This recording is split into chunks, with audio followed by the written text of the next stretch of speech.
Comment je suis arrivée au Japon? Bah par avion.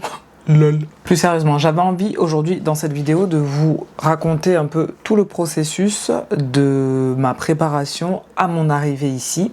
Et je vais en profiter aussi pour faire un bilan de ce premier mois et demi. Alors je tourne cette vidéo, nous sommes le 1er août pour être très honnête. Donc on va dire que ça fait plus d'un mois et demi. Alors déjà, comment ça a commencé? Fin 2024, je suis venue en voyage toute seule au Japon. J'avais fait Tokyo, Osaka, Kyoto et Nara. Et c'est vrai que lors de ce voyage-là, donc j'ai passé 17 jours précisément, j'étais vraiment venue dans un état d'esprit pas du tout en mode waouh, il faut que j'optimise ce voyage au taquet, il faut que je visite plein de trucs, il faut que je fasse plein de trucs. Pas du tout. J'ai visité des choses évidemment, mais j'avais vraiment privilégié la vie quotidienne, donc aller me poser dans un café juste à écouter les gens parler japonais, à me balader dans la rue. Enfin vraiment, j'avais vraiment voulu faire le truc comme si j'habitais déjà ici pour voir un peu comment je me sentais.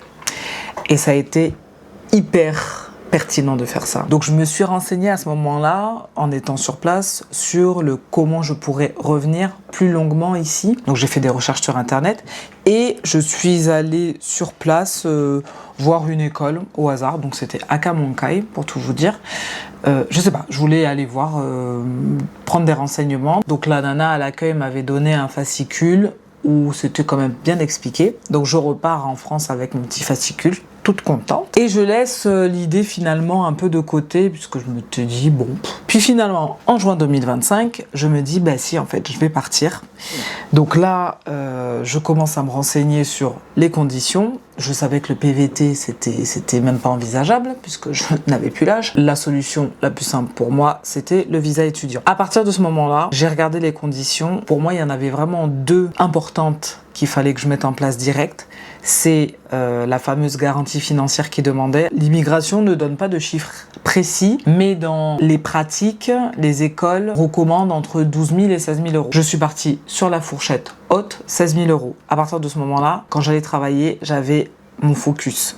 Il faut que je mette ces sous de côté. Ensuite, la deuxième condition, c'était d'avoir suivi 150 heures de cours de japonais, sachant que le fait d'apprendre le japonais en autodidacte passe aussi, il fallait justifier, non. Mais vu que je suis une perfectionniste, je voulais absolument prendre des cours. Et en fait, je suis tombée avec toutes ces recherches que j'ai fait. Google est bien fichu, l'algorithme, merci, m'a suggéré à plusieurs reprises le site de Gogo Nihon. Il m'en a suggéré d'autres, soyons honnêtes. Mais ce qui m'a plu sur ce site-là, c'est qu'il y a au taquet d'informations. Donc avant même de les contacter, en fait, je regardais leur blog, je regardais un petit peu toutes les infos qu'ils mettaient. Et du coup, ça m'a plu. Je les ai contactés dès le mois de juin, je crois. Franchement, ça s'est fait assez rapidement. J'ai expliqué mon projet, voilà, que je voulais partir, etc.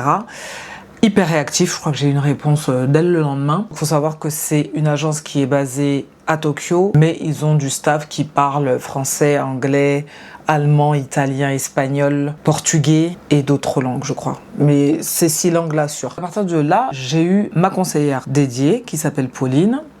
Je ne sais pas si elle me regarde, sait-on jamais. Soyons d'accord, vous pouvez très bien faire les démarches tout seul. Alors moi je vous dis franchement, en travaillant à temps plein, sachant que c'est la période où je travaillais beaucoup parce que je voulais mettre beaucoup de côté, j'avais pas envie de me casser la tête et surtout j'avais besoin qu'on réponde à mes questions. Et je peux vous dire que des questions, j'en ai posé. Et Pauline a été d'une patience. Pauline a répondu à toutes mes questions, et j'en avais. Donc ça, c'est ce que j'ai beaucoup apprécié, parce que moi, quand j'ai une question, j'aime avoir une réponse. Si la question n'a pas de réponse, eh ben on me répond, je ne peux pas vous répondre. Mais au moins, j'ai une réponse. Tu vois ce que je veux dire? J'ai toujours eu une réponse. Ensuite, sur l'accompagnement, c'est vrai que il vous aide quand même à choisir une école qui serait adaptée pour votre profil.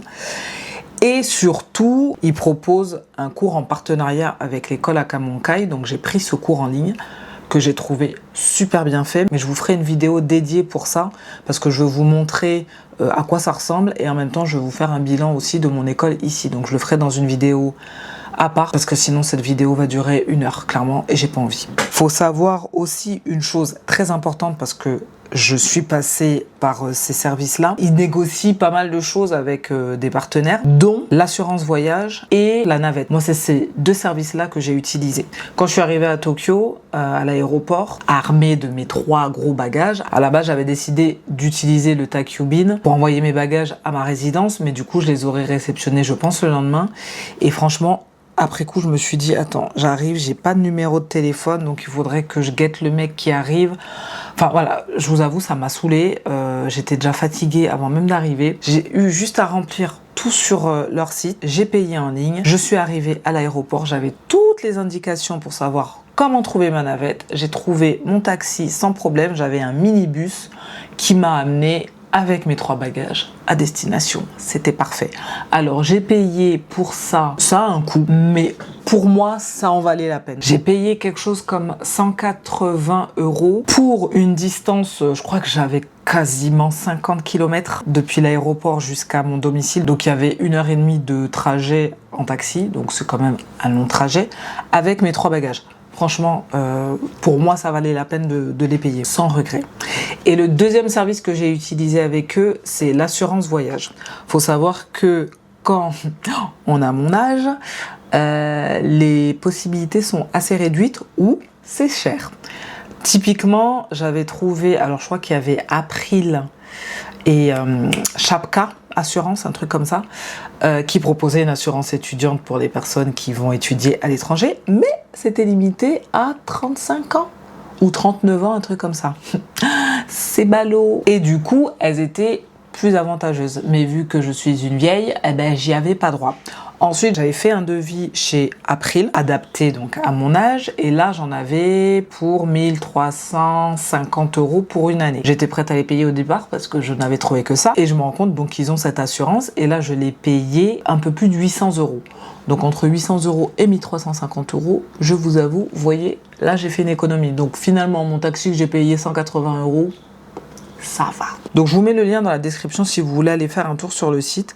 Franchement, même si vous n'avez pas prévu de partir ou même si c'est en voyage, je vous assure que dans la partie blog, il y a plein d'infos hyper utiles. Donc n'hésitez pas à y aller. Pour la partie dossier visa, je me suis totalement appuyée sur eux, ce qui moi m'a permis de me concentrer un petit peu plus sur le reste, de vendre toutes mes affaires. J'ai fait une vidéo dédiée pour ça, d'économiser et surtout d'apprendre le japonais, sachant qu'en plus je m'étais mis en tête de passer le JLPT. Alors je vous dis franchement, tout ça, ça s'est fait entre août et décembre, puisque j'ai passé le JLPT entre août et janvier. J'ai passé le JLPT en décembre. Les cours en ligne, je les ai finis dans la mi-janvier, par là. Une fois que j'ai eu reçu mon certificat des 150 heures de l'école, je ne sais pas ce qui s'est passé dans ma tête. Il y a eu un vide.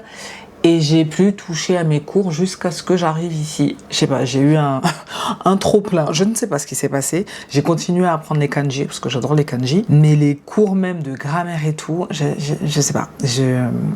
Ça passait plus. Cette année de préparation, elle a été hyper intéressante. Elle a été hyper importante parce qu'elle m'a préparée aussi bien physiquement, mais mentalement. Je suis arrivée ici, j'étais prête. Mentalement, j'étais prête. Tu vois, et je réalisais pas au moment où ça se passait à quel point ça serait important. Enfin, moi, je sais que j'aurais pas pu le faire du jour au lendemain. Honnêtement, j'aurais pas pu. Donc, une fois que mon dossier était complet, il est parti le 21 février. Donc, ce qui est bien, c'est qu'il vous donne tout le timing. Hein. Donc, quand le dossier est parti, vous le savez. L'école a eu la réponse de l'immigration, je crois, autour du 15 mai. Et moi, on m'a averti de l'acceptation du visa le 21 mai. Vous voyez, c'est passé quasiment 3 mois pile entre le dépôt du dossier et la réponse de l'immigration. Le jour même où j'ai reçu l'acceptation du visa, j'ai reçu le spécimen de mon COE. Je vous montre pas parce que j'ai une gueule dessus, mon Dieu, laisse tomber. Vous savez, ces espèces de photos, faut être... J'ai également reçu ma première facture des frais de scolarité. J'ai dû payer donc les 6 premiers mois. Je crois que j'ai payé quelque chose comme 440 000 yens, qui nous donne un peu moins de 2500 €. Et dès réception, l'école m'a renvoyé mon vrai COE. Donc cette étape-là, ça a mis 2 jours. Parce que dès que j'ai reçu mon COE, j'ai payé direct. Le lendemain, j'ai reçu le vrai. Donc à partir de là, j'ai pris mon billet d'avion. J'ai pris mon assurance voyage parce qu'il faut absolument la prendre avant d'arriver sur le sol japonais. J'ai réservé ma fameuse navette. Ah oui, et j'ai pris également des datas pour pouvoir avoir des données internet à mon arrivée. Le jour même où j'ai reçu mon COE, j'ai envoyé un mail directement à l'ambassade du Japon à Paris pour prendre le rendez-vous. Les rendez-vous ne se prennent que par mail. Donc en gros, vous proposez 3 dates différentes. Ils m'ont répondu dans la journée. Ça a été assez rapide. Je montais sur Paris le samedi, je voulais avoir le rendez-vous le lundi direct parce qu'à ce moment-là, j'avais déjà pris mon billet d'avion. J'avoue, c'était un peu risqué, mais bon, c'est passé. Et j'ai eu mon visa le lundi suivant. Donc il faut compter, faut compter 8 jours pleins. Et le mercredi suivant, je prenais mon avion pour Tokyo. Il y avait autre chose aussi. Gogo Nihon m'avait envoyé directement le document à remplir pour faire la demande d'autorisation de travail. Il faut savoir que donc avec ce visa, on a le droit de travailler 28 heures par semaine, mais si vous ne faites pas la demande, ça n'est pas automatique. Donc j'avais rempli ce papier-là et quand je suis arrivée à l'immigration dès l'aéroport, j'ai tout donné. Si bien que je suis ressortie de l'aéroport avec mon autorisation, même si je ne compte pas bosser, mais au moins je l'ai parce qu'on ne sait jamais. Voilà comment ça s'est passé. Donc je vais faire un petit bilan de ce premier mois et demi. Je vais essayer d'être méthodique, succincte, mais efficace. On va commencer par le logement. Pareil, je vous ferai une vidéo. Je suis désolée. En fait, je vais vous faire des vidéos spécifiques. Je suis obsédée par la durée de la vidéo et j'ai vraiment pas envie que ça dure 40 minutes. Quand je suis arrivée ici, il faut savoir que ce logement, ça faisait des mois que je faisais des recherches, que je l'ai trouvé et je voulais absolument cette chambre. Donc quand j'ai vu qu'elle se libérait, je l'ai vue vers le mois d'avril, j'ai même pas réfléchi, je l'ai pris direct. J'ai payé, je crois que je l'ai payé dès le 25 mai, je suis arrivée le 11. Franchement, c'était un mois en plus qu'il fallait la payer. Je m'en foutais un peu, je voulais cette chambre. Je suis très bien dans cette chambre. J'adore cette chambre. Vraiment, je l'aime d'amour. Seulement, je déménage bientôt. Je déménage pour plusieurs raisons. Alors déjà, le transport. Faut savoir que j'avais vraiment tout regardé, tout ficelé dans ma tête. Sur Google Maps, j'avais bien vu le temps qu'il me fallait pour aller à l'école depuis cette résidence-là. Mais vraiment, je pense que tant qu'on ne le vit pas, le truc, on s'en rend pas compte. Et les 1h15, 1h20 que Google vous suggère, finalement, se transforment en 1h30. Il faut savoir que j'ai 4 heures de cours par jour, j'ai 3 heures de transport. C'est extrêmement fatigant. C'est extrêmement fatigant. Et quand j'arrive ici, donc c'est une grande résidence de 160 chambres avec diverses nationalités. On partage la cuisine, on partage les toilettes, salle de bain. Et en fait, je me rends compte que j'aime pas les gens crades et les gens qui n'ont pas de savoir-vivre. Et il suffit d'une personne sur les 160, bon, en l'occurrence, il n'y en a pas qu'une, mais voilà, en fait, j'ai plus la patience. Et ça, couplé avec le temps de transport, ça me fatigue énormément. Donc, j'ai décidé de déménager. Je vais pas développer plus. Je vous ferai une vidéo sur mon déménagement, je vous montrerai la résidence ici, je vous montrerai mon nouveau logement, vous aurez vraiment une vidéo dédiée sur le logement. Soyez patients. Mais c'est vrai qu'on ne se rend pas compte des distances à Tokyo, c'est une dinguerie. Quand tu crois que le truc il est à côté, sur le papier il est à côté, mais en fait il te faut une demi-heure pour y aller, c'est un délire. C'est un délire. La chose aussi que j'ai arrêté de faire, que je faisais au début, que j'avais l'habitude de faire en France, c'est optimiser la journée. Ou par exemple, tu vas te dire, ah super, j'ai une journée, donc je vais d'abord aller à la banque. Ensuite, en sortant de la banque, je vais passer chez Uniqlo. Et en sortant de chez Uniqlo, je vais aller faire mon petit truc à Daiso. Ça, tu le fais une fois. Je l'ai fait une fois, je l'ai plus refait. En fait, même, je vous assure, c'est un délire. Tu crois que tout est à côté, donc que tu peux faire tout ça. Tu sors de là, t'es rincé. Alors, je sais pas si je me fais vieille à ce point, con, mais c'est un délire de l'espace. Donc, j'ai arrêté. Et je pense qu'en plus, la chaleur faisante n'aide pas. J'ai arrêté de croire que dans une journée, je pouvais tout rentrer. La semaine, quand je suis à l'école, la seule chose que je vais m'autoriser à faire en plus, c'est aller manger. Et il faut que ça soit sur le chemin, il faut que ça soit à côté. Voilà. Mais aller me proposer de faire ci ou ça, allez, je vais le faire une fois par semaine. Je mens parce que la dernière fois, je suis allée dans un café échange linguistique japonais-anglais, c'était très sympa. J'y suis allée après les cours, mais j'avais prévu mon truc et ça s'est pas fini tard, ça s'est fini à 20h30. Voilà, 22h30, parce que j'ai 1h30 de route, le temps de dire au revoir, tout ça, 22h30, j'étais rentrée. Donc ça va, c'est pas trop tard, mais ça, je m'amuse pas à le faire tous les soirs, vous voyez, c'est juste pas possible. L'école, alors je vous avais fait un petit retour à chaud de l'école, mais c'est pareil, je vous ferai un bilan complet sur l'école dans une autre vidéo où je vous parlerai des supports que j'ai utilisés justement pour commencer à apprendre le japonais avant mon arrivée. Je vais être très succincte sur l'école. L'ambiance est plutôt bonne. L'ambiance est bonne. Je m'entends bien avec une partie de mes camarades de classe. J'aime apprendre le japonais, ça n'a vraiment pas changé. Les profs sont très sympas, vraiment. Les profs sont très sympas. Nous, on en a 3. Il y en a une qu'on a 1 fois par semaine, une autre qu'on a 2 fois par semaine et un mec qu'on a 2 fois par semaine. Les profs sont très sympas. L'école, c'est en demi-teinte. C'est en demi-teinte parce que, en fait, je me suis juste rappelé que j'ai jamais aimé l'école, en fait. J'avais oublié que j'ai jamais aimé l'école. Même en France, l'école, ça a toujours été un supplice pour moi d'aller à l'école, d'être assise. J'ai beaucoup de mal. Et après, ça va parce que c'est quand même interactif.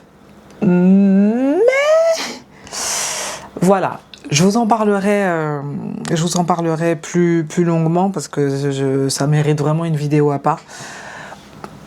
Voilà. Voilà. Après, pourquoi je veux prendre du recul par rapport à ça? Il y a peut-être aussi le temps de transport, la vie en collectivité qui me tape sur les nerfs. Donc peut-être que ça joue aussi. Donc c'est pour ça que laissez-moi le temps de déménager, de me refaire une idée par rapport à ça et de voir. Si c'est toujours pareil. Ensuite, sur la vie sociale. Alors, à la base, j'étais justement venue habiter dans cette résidence en me disant c'est un moyen de connecter avec les gens. En plus, ici, il y a 50% de japonais, ça va être cool et tout. Voilà. Ici, il y a quand même beaucoup de japonais qui parlent pas anglais, qui vont pas faire l'effort de parler anglais. Et c'est ok. Il y en a quelques-uns qui baragouinent. J'ai un voisin, mon voisin juste en face, un jeune japonais, il est trop sympa. Donc lui, il baragouine un petit peu en anglais, donc on fait du japonais-anglais, c'est très rigolo. Mais la plupart ne vont pas parler anglais. Donc en fait, ça crée automatiquement une distance entre les étrangers qui ne font pas l'effort d'apprendre le japonais et les japonais qui ne font pas l'effort d'apprendre l'anglais. Je trouve un peu dommage. Moi, là, la seule envie que j'aurais, c'est de pouvoir avoir ne serait-ce qu'une conversation même basique en japonais pour pouvoir parler avec ces personnes-là, parce que je suis persuadée que quand on parle leur langue, ils seront toujours très contents d'avoir des étrangers, à plus forte raison, qui font l'effort de parler leur langue. Donc en fait, ici, c'est ça que je me rends compte, c'est que la vie sociale que je cherchais ici, finalement, c'est pas ici que je l'ai, parce que y a vraiment des clans. En fait, je m'attendais pas à autant de clans. Bon, voilà, de toute façon je m'en vais dans 10 jours, donc comme ça c'est réglé. À l'extérieur, il y a énormément d'événements qui sont créés, beaucoup d'événements internationaux justement. Là je me rends compte que ça m'intéresse un peu moins. Mais vous voyez, hier j'ai eu comme une épiphanie où je me suis dit, mais en fait je suis venue pour apprendre le japonais, donc ce que je vais plutôt privilégier, ça va être des cafés échanges, japonais, anglais, japonais, français, et ça existe. C'est plutôt autour de ça que ma vie sociale là va tendre. Alors j'ai fait des rencontres, mais c'est vrai que ma batterie sociale est très entamée par la fatigue de l'école, des transports et du fait qu'il faut que je supporte les gens crado et sans savoir vivre. Donc ça me demande beaucoup d'énergie en fait. Voilà. Donc j'espère vraiment que suite à mon déménagement, ça va redynamiser un petit peu tout ça. J'ai une amie qui a déménagé, elle, en Italie, qui m'en avait parlé, et j'en avais conscience, mais c'est vrai que quand tu le vis, c'est vraiment différent. C'est vraiment cette fatigue latente. Ça fait 1 mois qu'on est en cours, on est déjà tous sur les rotules, ça fait 1 mois. Parce que, mine de rien, être dans un environnement où ton cerveau, en permanence, cherche à décoder, même quand tu ne veux pas le décoder, puis moi j'ai un cerveau hyperactif, donc même quand je crois que je veux pas lire, voilà. Je suis dans les transports, je vois un kanji, je me dis « Ah tiens, celui-là il veut dire ça, ah oui tiens, il a aussi cette signification-là, ah attends, dans quel mot je l'ai vu ?» Et je le fais automatiquement, donc c'est bien pour mon apprentissage, mais en fait, mon cerveau est en permanence, en train de travailler. Voilà. Je m'endors. Dès que j'ai les yeux ouverts, je vous mens pas, je me réveille, j'ai les yeux ouverts, ça repart. Hier soir, je me suis entraînée à écouter une phrase en repeat là, dans une série, à la répéter, à comprendre la structure grammaticale. Je me suis réveillée, à peine les yeux ouverts, j'ai pris mon téléphone direct parce que je voulais me souvenir de la phrase. Et me voilà reparti. Je ne m'arrête pas. Donc c'est fatigant. Tout ça est fatigant. La vie ici est fatigante. La vie à Tokyo est fatigante. Pour moi en tout cas. Et ça c'est un bilan que je fais dès maintenant parce que je pense pas que ça va... Je ne vois pas en quoi ça pourrait changer. Bon, la chaleur en moins peut-être aidera. Mais Tokyo ça reste une ville énergivore. Ça, faut en avoir conscience, ça pompe de ouf. Donc sur le papier, je le savais, mais encore une fois, le vivre dans la chair, c'est complètement différent. Donc pour conclure, je suis toujours aussi contente d'être là. Alors je suis fatiguée, mais contente. Vraiment, je sais pas comment vous expliquer, j'ai vraiment l'impression d'être à ma place. Je suis pas forcément certaine que c'est lié au Japon lui-même, c'est plutôt lié à comment je mène ma vie. Vous voyez ce que je veux dire? C'est ça qui est intéressant en fait. C'est comment je construis une vie qui me correspond plus. Et c'est là où je me sens à ma place. Ce qui me manquait beaucoup quand j'étais en France, c'était ça, c'était vraiment cette curiosité. Ici, alors ici pour le coup, c'est tout l'inverse. Ma curiosité, j'ai une boulimie de curiosité, ça déborde.